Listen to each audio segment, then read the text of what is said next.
যাচ্ছি এই কেন্দ্রীয় মন্দিরে।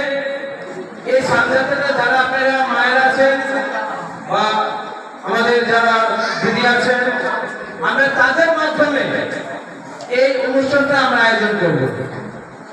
এখানে যারা উপস্থিত আছেন, কিভাবে আপনারা ভগবানের সেবা করবেন সেটা নির্ধারিত বলে আমাকে বলবেন। আমাদের কি করবেন, আমরা কি আমাদের কাছে বলবেন যে এইভাবে আমরা অনুষ্ঠানটা করব।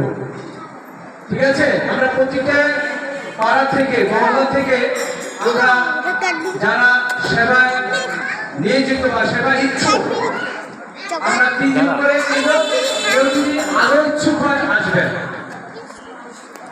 এটা কেন্দ্রীয় আমাদের জগন্নাথ মন্দির সামনে রথযাত্রা। এই সাথযাত্রা একটা বিশাল মাহাত্ম্য। স্বয়ং মহাপ্রভু শ্রী চৈতন্য মহাপ্রভু বন্দিরা মার্জন, যে মাসি বাড়ি যেটা বলা হয় জগন্নাথের, এই সাথযাত্রাটা এত গুরুত্বপূর্ণ যে এই সাথযাত্রা অংশগ্রহণ করবে। যেমন আপনারা রথযাত্রা অংশগ্রহণ করলে শাস্ত্রের বর্ণনা আছে সে পুনরায় আর মানুষের জন্মকে আসতে হয় না।